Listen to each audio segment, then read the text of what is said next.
It's another Friday. That means it's another What a Shout, brought to you by the Racing Post and our sponsors Bet365. Dave Orton back with you on this Friday. The thunderstorms may be coming in, but the vibes are still sizzling here. And we've got a really hot guest for you this week. Without further ado, let's get straight out there to Charlie Fellows. Charlie, thanks for coming on the show. Thanks a lot for having me. I'm delighted to be here. Let's talk about 2020, Charlie. First and foremost, how's it been for you? It's been quite a tumultuous year so far, if I'm not mistaken.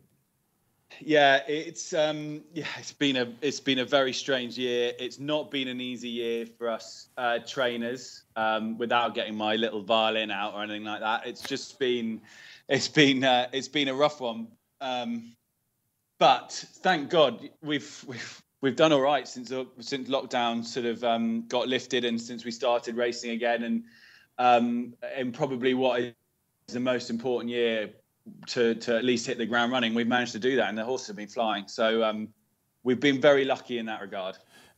Just before we talk about a little bit more about coronavirus and lockdown, we've actually been crunching some numbers. We can do that here on the show.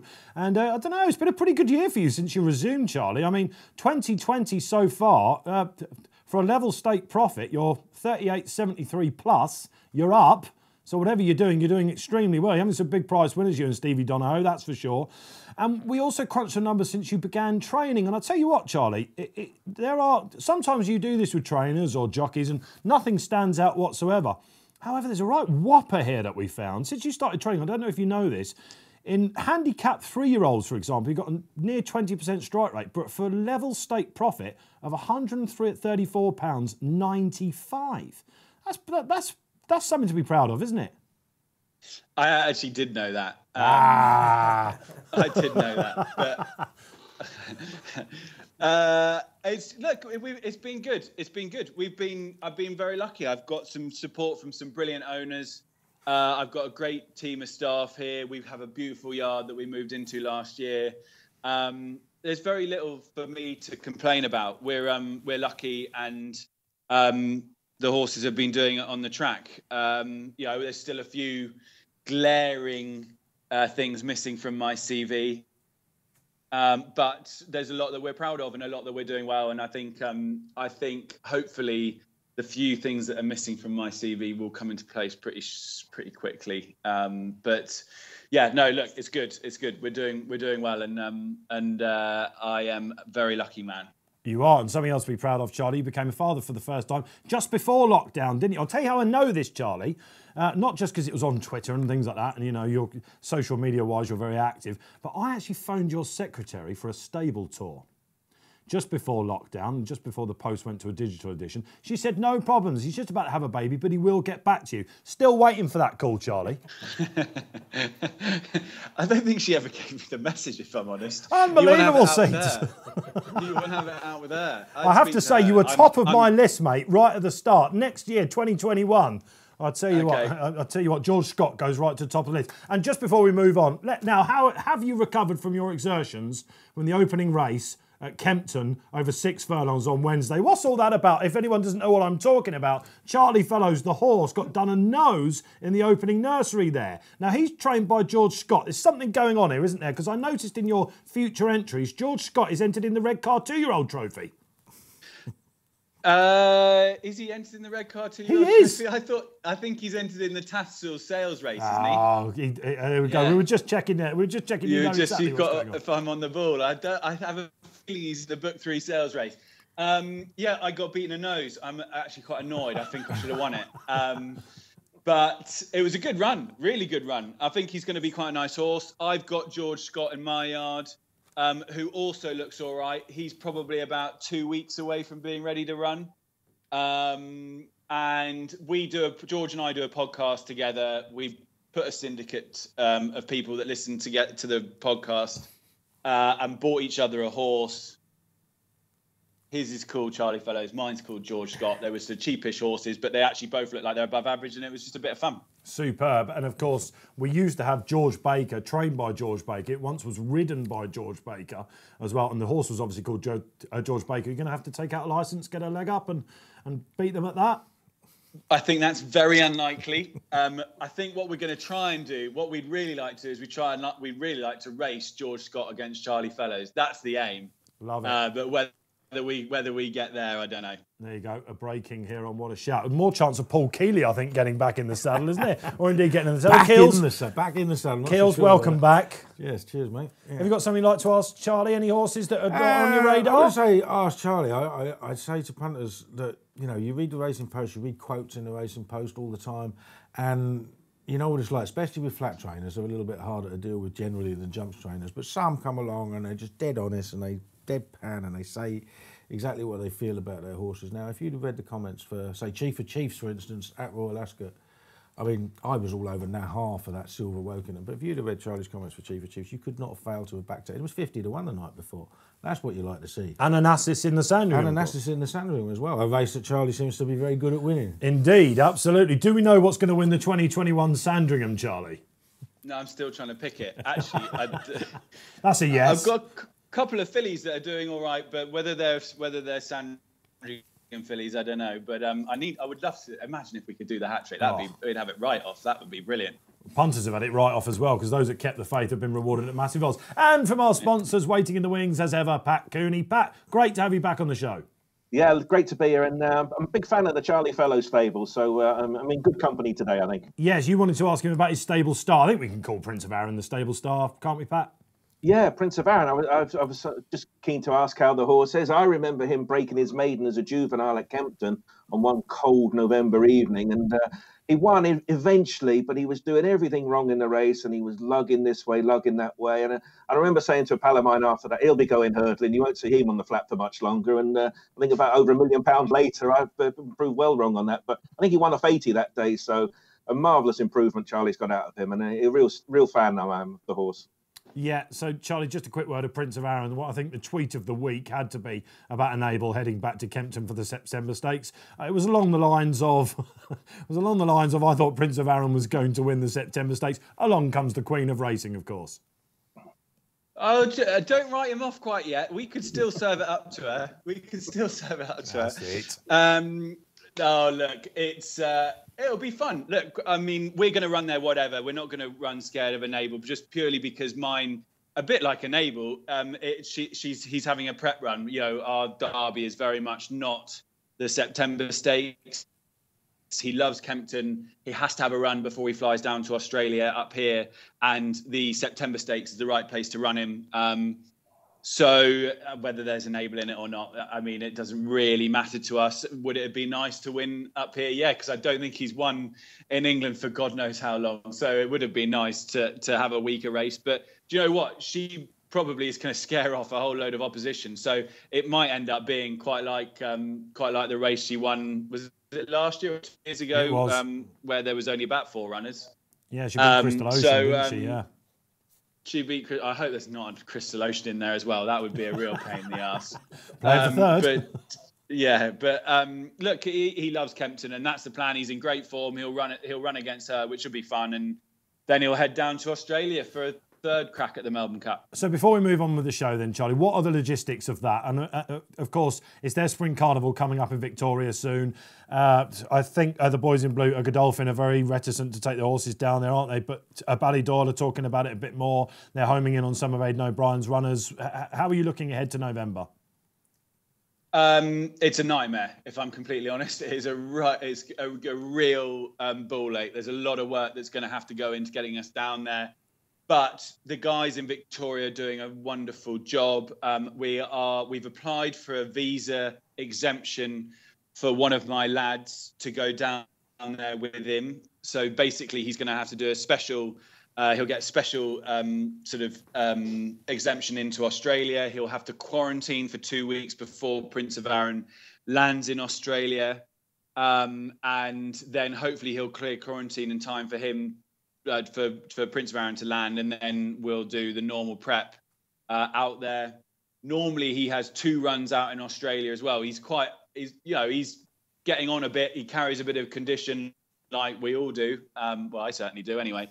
And he just takes a little bit more getting fit nowadays. So I would have liked to have run twice out there, but because they're flying out later now, he'll only run once before the Melbourne Cup, and then hopefully win it third time lucky. We wish you all the luck in the world with that. Can he go that extra bit closer and nick a Melbourne Cup? Let's see what's going on with the show then. We've had a great chat. Here's what's coming up for you. Racing clues from the past week. Plenty to talk about. Some news options in there as well. Then we'll be previewing the big races. We'll have a big call from each of the guests in the studio as ever, and the weekend naps to come. Don't forget, if you're not signed up yet to our sponsors, Bet365, you can do so. We've got a referral code for you. Shout365. Get up to 5 to 100 bet credits. Terms and conditions, they do apply. Right then, time for this week's hot topic, and there can be only one in a strong news week, actually, but it's all about Frankel. Of course, the mighty Frankel, officially rated 140, that magic rating. It was 10 years ago, would you believe it, that Henry Cecil sent him to the July course to win that maiden of a lifetime. Keels, 10 years ago. What I sort of remember where I was that day, you know. Scary, isn't it? I remember thinking there's a lot of talk about him, and you know, he had to work, he had to battle to beat Nathaniel. I mean, it was a shade cosy in the end. I'm thinking, hang on a minute, like, all this talk. Like, and I'm terrible like that. I'm a cynic, right? And I need more persuading than most to stop opposing these horses. And I just carried on opposing Frankel. And after he won the Greenham, I said, well, he ain't beaten much, is he? I mean, you know, Acceleration's barely tried. Like, you know, and of course, without Frankel, Acceleration would have been one of the best milers in the last 30 years or so. Yeah, and he exactly. just routinely thrashed them. So, yeah, I gave up in the end. But, you know, there's always somebody prepared to lay a horse. But I was going, you know, too far. I was just thinking, hang on a minute, is he that good? Is he that good? Yeah. And it was like, yeah, all right then, yeah. I did it with See the Stars, actually. But that Guineas we'll probably never see the likes of it ever again. And it was that year, wasn't it, where those couple of years where wherever Frankel went, anything that finished 7th to him would go and win. It was just, sizzling. I mean, you know, just the form, you know, the amount of subsequent, you know, 70-odd grade or Group 1 winners finished behind him, you know what I mean? You know, I mean? Multiple Group 1 winners of other races. Just amazing. Like, you know, you couldn't argue with any of the form. The resurgence of Sir Henry Cecil, of course, the late Sir Henry Cecil, that was just so good for racing, wasn't it? Yeah, Light Shift, of course, won the Oaks, but it was really Frankel. Yeah, and you have to remember that Frankel was, you know, he looked at, you know, potentially unsteerable at times, didn't he? As a 2-year-old, you think, hang on a minute, this is going to go wrong. And of course, there were those telltale signs after the Guineas. You thought, well, how's a horse that's done that and run so fast? How's he going to recover from that? Next time he goes to Ascot, nearly gets beat. And I'm, you know, even then I'm thinking, well, hang on a minute, this might be the end of the road. But then he just comes out and gets better and better. That was at St James's Palace, wasn't it? Yeah, when Tom Queedy attacked so early. Exactly, yeah. And Henry Cecil would have been... So listen, we're celebrating Frankel. You would have hopefully seen in your members section or picking up the papers today. Lee Mottershead did a brilliant piece. Lee Mottershead, take a bow. If you've not seen that, go into your archives. It's absolutely superb, talking to all the connections. Charlie, tell us about your memories of Frankel. You've got some Frankels in the yard, I believe. One in particular who you've inherited recently. Yeah. I wish I had a few more, but I think I've only got one in the yard. But she's been a superstar this year. Dubious Affair. She came to us from Sir Michael Stout, owned by Prince of Aaron's owners, and she came with a relatively sort of low reputation. I think Sir Michael, in the spring of the 3-year-old year, thought she was a very, very good filly. And I don't know what happened. She just disappointed for them. And she was retired. And at the last minute, the owners said, actually, no, we want to give her another go. And so she moved over to my yard. And she's a typical horse that I just seem to get on really well with. Nice stayer. She needs a little bit of wrapping up in cotton wool. She's not the most straightforward, and she's just blossomed and blossomed as we've upped her in trip and ridden her a bit more patiently. And she ended up, getting black type the other day behind Withold, and you know, Withold is a very good horse, and we weren't going to beat her, but we gave him a bit of a scare and made him work, and she hated that race. She really hated that race. The ground was way too quick for her. But she's done very well, and she's got a black type, so she's now worth a fortune, and we can now give her an easy time and really aim for a proper race and with a bit of cut in the ground, which is what she wants. So she'll probably go to Donny for the Mile 6 Group 2 there for fillies, and then we'll have a bit of fun with her. And they're talking about keeping her in training next year. She's a big, lovely big filly, so if she can progress again, she could be really nice. Yeah, she definitely ran above herself, I think, didn't she, at Newmarket, according to the handicappers? You've got one there. Pat Cooney, some memories of Frankel. Oh, was it a case of hiding behind the sofa every time he ran? Was it just money buyers turning up at 1 to 4, etc.? Yeah, absolutely. Because every time he ran, the form looked so solid. I was always worried for him, though. Even as good as he was as a 2-year-old, I remember some very, very shrewd judges saying to me, "Oh, he puts too much effort into his races and on the gallops. He won't be a 3-year-old, And then, of course, he won the Guineas. And I thought, well, he must have had a hard time, just like Keels has said. I thought, he can't get any better than that. And then you look at how he's progressed as a 4-year-old. He probably even got better as he got older, which was amazing, really. So I know some people have said, he never travelled abroad. He never ran over 1.5 miles. But you look at everything he's done, and in hindsight, some of the performances were absolutely jaw-dropping. So, yeah, it'll be a long time before we see anyone like him. But the great thing was that Sir Henry Cecil performed wonders getting him to progress and improve, given the comments the Shrewdies were making as his 2-year-old career progressed. The great thing about racing, we can reminisce. Was that one of the greatest stories ever told? Right then, racing clues. What happened in the past week? Just a couple of Group 1s abroad. Let's start with the Phoenix Stakes. Lucky Vega, Jesse Harrington. Another star for Jesse? Yeah, that was a proper 2-year-old performance. I think we've been lacking them, haven't we? And I really liked the way... You finally got one! Yeah, I really liked the way he went through that race. I mean, he's obviously improved. And, it was a strong enough race on paper. Like I said, a lot of these races, a lot of the 2-year-old races, you haven't really seen much now. But I just like the way he just streaked through it. And yeah, it could be pretty decent, yeah. Yeah. Charlie, what about you? Keels has had this, not theory, definite thought that, this COVID season in 2020, it's all been rather rushed, nominations, Royal Ascot, having to run a week before. You've done that over Golden Bear, for example, one of your 2-year-olds. What do you make of the 2-year-old standard so far? Yeah, I would completely agree. To me, we are lacking a real star at the moment. It's been a very, very difficult... it's been a difficult year to train 2-year-olds. It's not been straightforward, and I'm not surprised that nothing so far has really stamped its class on that generation. But there's still, when you think about what probably Mr. Gosden and Aidan O'Brien have got sitting back in their yard, don't you worry. There'll be plenty of good horses still to come out. But interestingly, that Lucky Vega, I remember him as a yearling.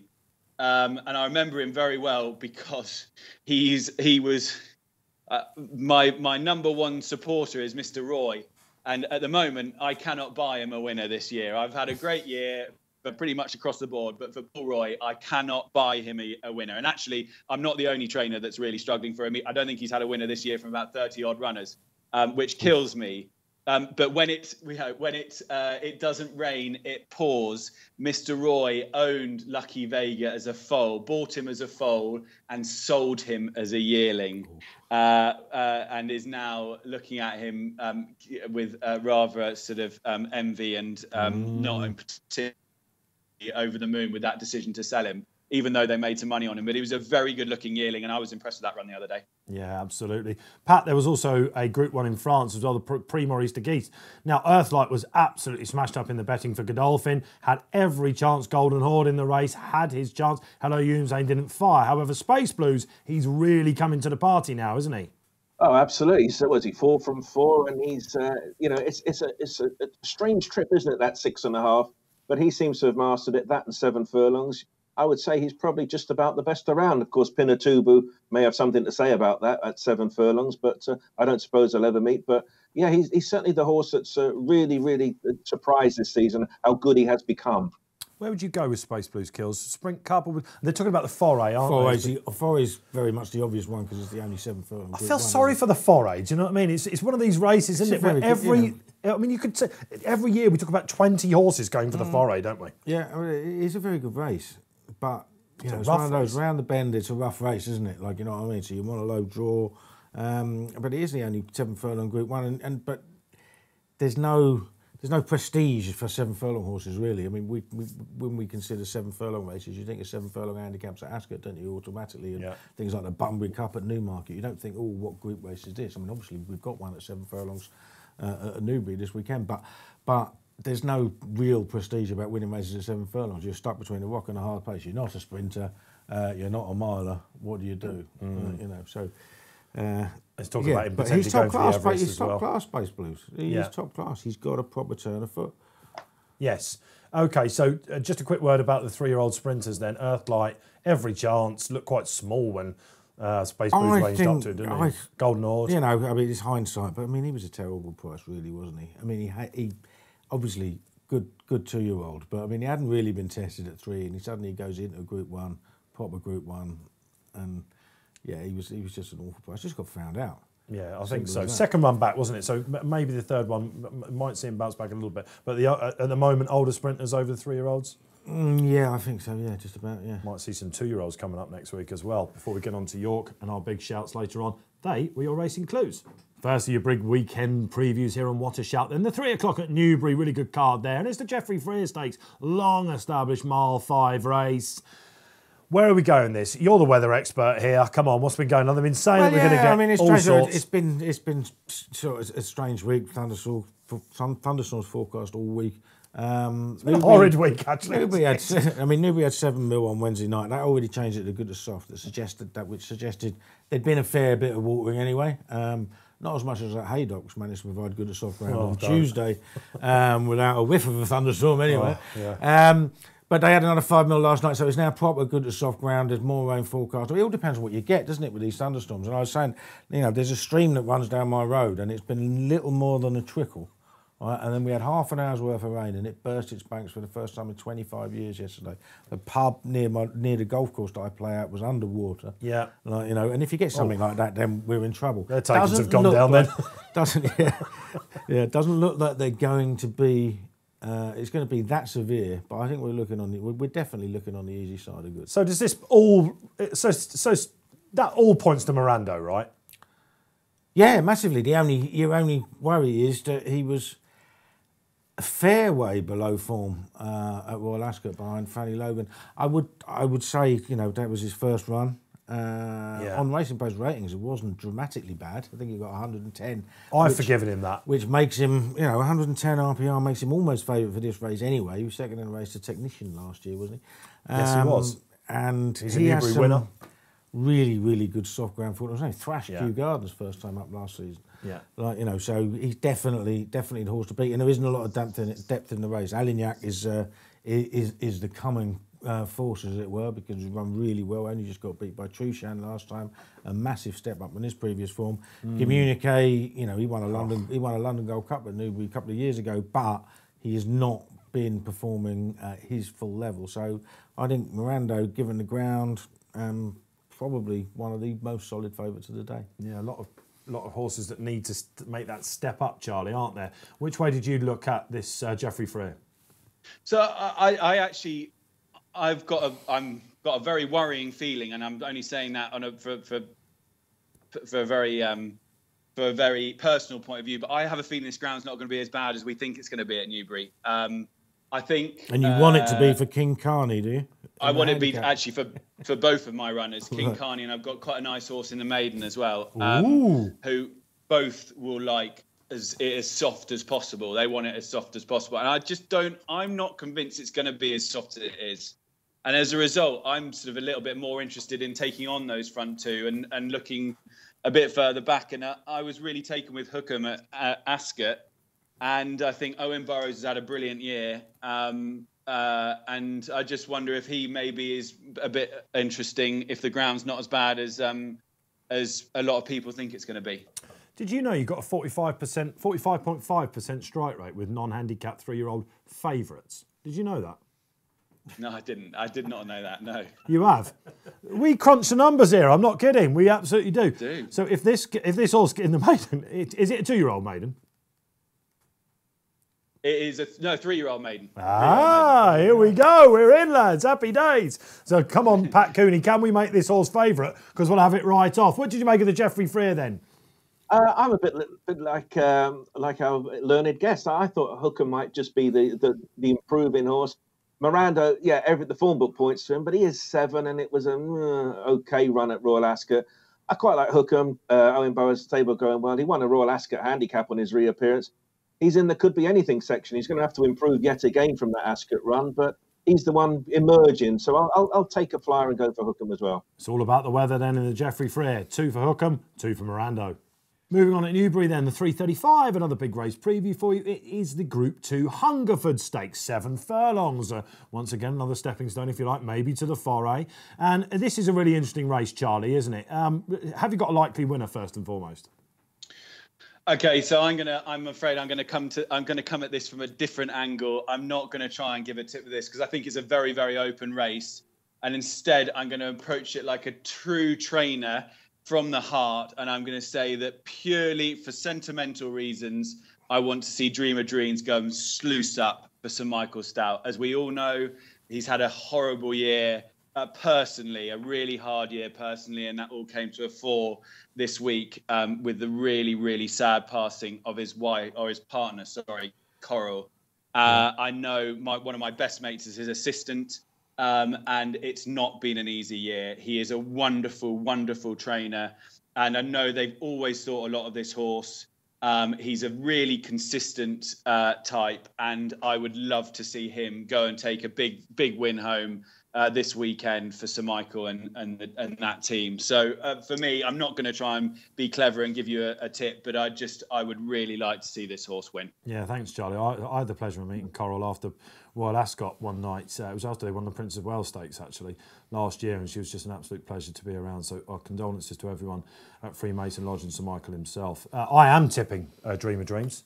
I think the soft ground form, come on, surely this horse wants 7 furlongs now.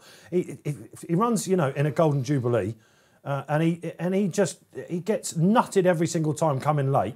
Yeah, look, the thing about horses that finish strongly at 6 furlongs doesn't necessarily mean they're 7 furlong horses. He has got form at 7. He's got form at 7 furlongs, but this is it. He's 2 absolute stand out pieces of form when being beaten ahead in the Diamond Jubilee 2 years in succession. The run against Blue Point, probably a little bit better than the run against Hello Yumzane. Fantastic level of form. The rest of his form, that level isn't that high. His form at both 7 furlongs and on soft ground makes him a rock-solid contender rather than a really warm favourite. He's still a horse to beat, yeah, but he's got pace to aim at as well. He's got breathtaking looking 2. He's in 4. He's got breathtaking. I don't know how long breathtaking look will last. I'm not sure. That's a good point. Not sure that 7 furlongs and soft ground. With Glorious Journeys on the stand side, you'd think he might go forward. That's it. Yeah. So he's still a form horse. We've got a massive fly in the ointment in Threat that we just really we now know nothing about, do we? Is that the tip? Well, no. That you're going to look at it and say, well, look, 4 to 192. This is a massive price based on what he did as a 2-year-old, even if you don't know about the ground. But the non-staying effort in the St James's Palace was interesting enough, given how well he travelled into the straight. But then he did nothing in the July Cup. Even if 6 furlongs is now too fast for him, it was a terrible run, finishing 10 to 12. So I've come down to what I think could be like the coming force, the new kid on the block, Surf Dancer. Now you got to remember, I don't know how much bookmakers take anti-post on these races, but they had a result anyway because the first 2 in the betting haven't rocked up. One of them's Limato. You can obviously understand that given the rain, but the other one Master, would have been a very short price had she run here, having got Tom Marcando out of trouble at Goodwood. So I don't know what the plan is with her, because 7 furlongs on easy ground is absolutely bang right up her alley. But instead, William Haggis is relying on Surf Dancer. Does need to improve, but he did bolt up at York last time. Trainer's wife, Maureen Haggis, said that he appreciated a bit of cut in the ground. Interesting. His by Lope de Vega obviously won a French Derby on soft ground. His Dam showed her best form on soft ground. So any more ease in the ground, I think that's bang in his favour, and I just think he'll run well. Could be a jump up from Surf Dancer then. Pat Cooney gives the winner of the Hungerford. Well, I do look at Dream of Dreams. He's hard to knock, really, isn't it? He was second in this race 2 years ago, actually, and it was a creditable run. Oisin Murphy, I think, might be an excellent booking for the horse, but 9 to 4 favourite at the moment. The price wouldn't thrill me. I'm going to stay with Threat. He's been well backed in 2 Group 1s this year, the July Cup and the St James Palace, and it hasn't happened for him. He drops right down to a Group 2 today.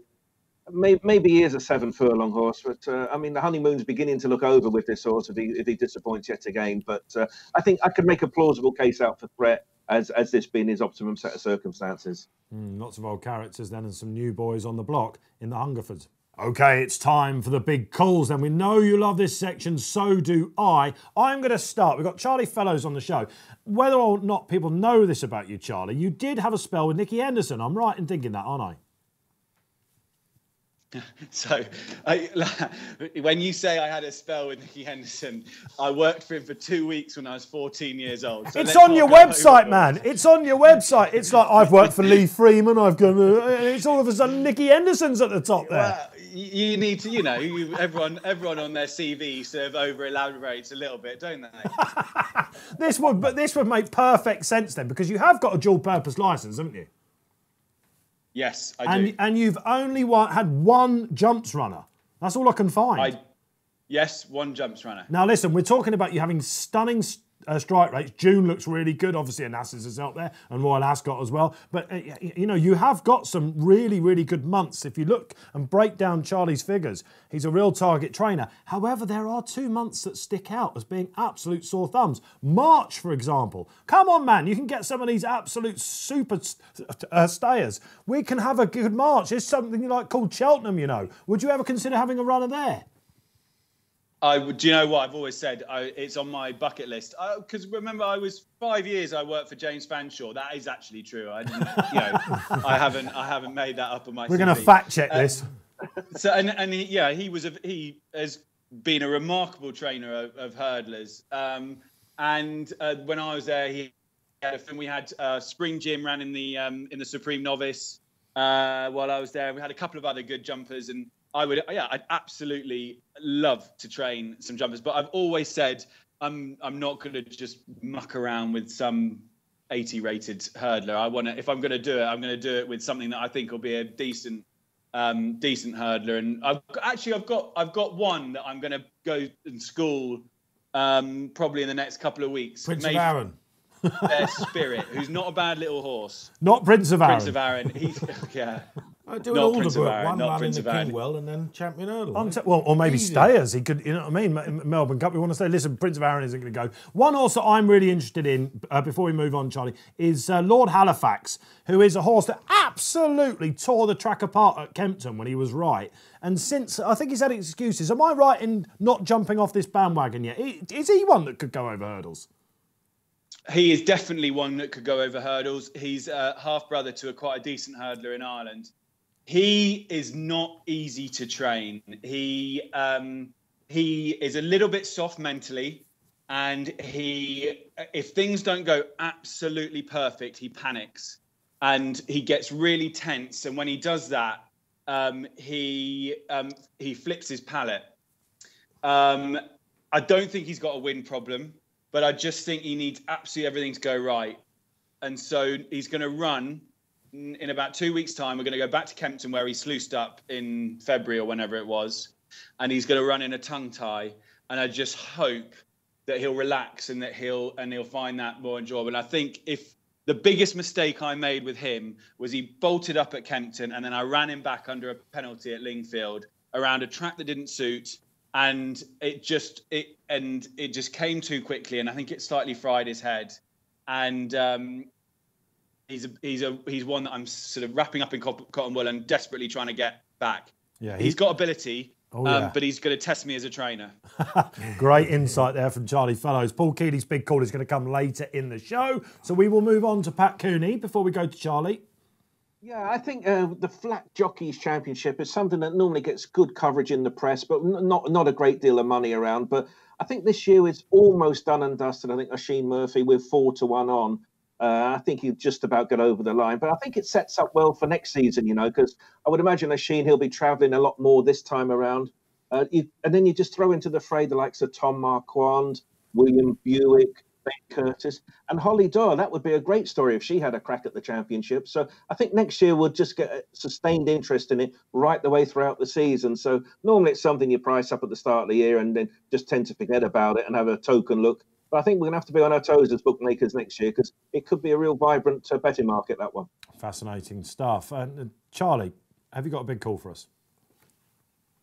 So my big call is, apart from obviously Frankel being the main news story this week, we've got a new BHA chairman in Julie Harrington. I do not know much about her. Her CV is very impressive, unless obviously, like me, she's told people that she's worked for Nicky Henderson when she hasn't. But she has got a massive job on her hands, because racing at the moment is punching in this country way below its weight. We have the best product in the world. We have the best trainers, the best horses, the best breeders, the best race courses. We have variety like you don't get anywhere else in the world. And we are punching way below our weight. And we are, as John Gosden said earlier in the week, we are at risk of becoming a nursery ground for other countries and watching all of our best horses disappear to Hong Kong and Australia. So she has a massive job. And what she's got to do is somehow she has got to unify the whole industry and bring us together and let everyone realise that we are stronger together than we are apart. And that if we can all come and try and make this great racing nation great again, a bit like sort of what Donald Trump's trying to do over in America, we could be back to prosperous times and not floundering as I feel we are at the moment. Some heavyweight calls, lots to chew over. Julie Harrington, all the best. Right, then moving on, we're going to get through these nice and quickly for you. 3:15, one of the greatest betting races of the season. If you're a sprint fan, and indeed if you're a Ripon fan, is the Great St Wilfrid. Where are we going, Kills? Yeah, well, I've just heard that the absolute disaster looking at the entries and finding out the one that I backed earlier in the week, Miras, as an on-runner. I thought that this sort of race absolutely stacked up perfectly for him. Course winner. 6 of the last 9 winners of this race made all.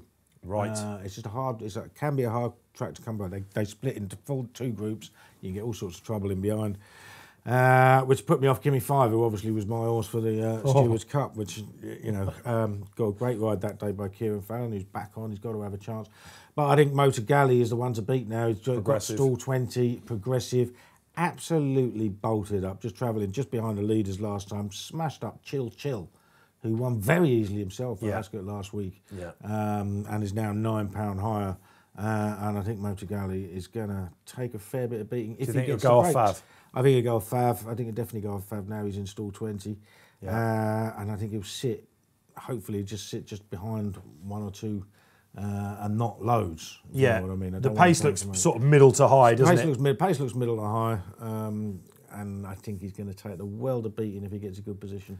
I like Staxton, right old character, and we've start me on Staxton. Listen, absolutely. But he came back to form last time. Tim Easterby, his horses weren't quite right at the racing's start of resumption around about Royal Ascot. What we saw with Art Power going to another one this week, they've been sizzling since. He's had another really good week. You know what? The horse he beat the last time he won a race before he won last week. Go on. Kimmy 5 at Newmarket. He's come. A couple of old cliff horses, but he's got Watchable in the race again. That looks like the hare. I thought he picked him up really nicely. Charlie, Great St Wilfrid nightmare race. I'd love to tell you that I've got a really good sort of in-depth analysis on this race and a 20-1 shot that can't get beat. But I'll be completely honest with you. I absolutely detest Ripon. My horses run appallingly there. I think I've had about 3 runners there. All 3 have been favourites. I even remember Frankie Dettori went and rode one. He had 1 ride in the day. He went and rode an odds-on shot for me called Epsom Hill, who actually turned out to be a very good stayer. And he got stuffed around Ripon, and I've barely run a horse there since. So Ripon is not on my Christmas card list. Charlie Fellows moving swiftly on. Pat Cooney, give us the winner of the Great St Wilfrid. Well, in recent years, you've needed to have a fast pace horse, of course, and you need a double figure draw. The last 4 winnings, 15, 19, 10 and 15. So I'd definitely aim for the high draw. That being said, most of the main protagonists have got that very good draw. I quite like Staxton with you. I thought he was back in business last time out, and it was a likeable run. And interestingly, when we put the prices out on Monday, when we got the entries, the very first horse we laid was Staxton. So clearly this has been a target for the horse. And I'd say he was back in business last time out. I would imagine, as Keels alluded to, Motor Galley, he's got that profile that the public will latch onto him. I'd imagine he'd be favourite, but I'm going with the rejuvenated Staxton. Some help there on what looks like a really good Great St Wilfrid. Across the galaxy go we, because at 2:50 on Sunday, another Group 1 for you, it's the Jacques le Marois. And for a lot of people, the eagerly anticipated return of the great Palace Pier. Will he follow up his St James's Palace Stakes? Your big call has been saved for now. Well, a big call is this. It's quite simple. This is an absolute two-runner match. And the favourite is correct, but I would the second favourite is fifth favourite with most bookmakers, which is Persian absolutely King. bonkers. No. The second, got something against this the horse, haven't you? actual second favourite. No, Persian King is the actual second favourite. What he's doing second favourite, I don't think he's all that good. I don't think beating Stormy Antarctic and Pogo entitles him to be second favourite at all. Circus Maximus is tough, but I don't think he's absolutely top class. Romanised has zero chance whatsoever with the ground soft. And the very obvious second favourite is Alpine Star, who absolutely bolted up in the Coronation Stakes, then went and ran in the French Oaks. Now, she only just got beat. I don't think she stayed.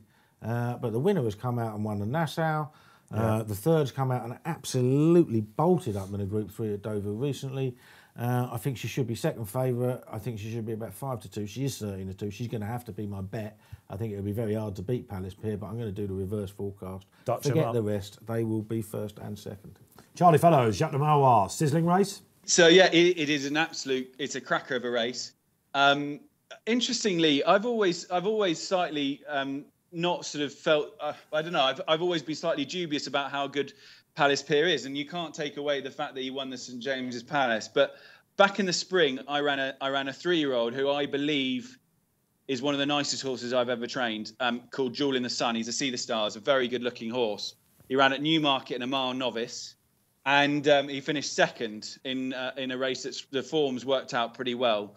But he got beaten that day by a horse of John Gosden's called Sunray Major, who is a very, very well-bred, I want to say half-brother to Kingman, but I might be wrong. The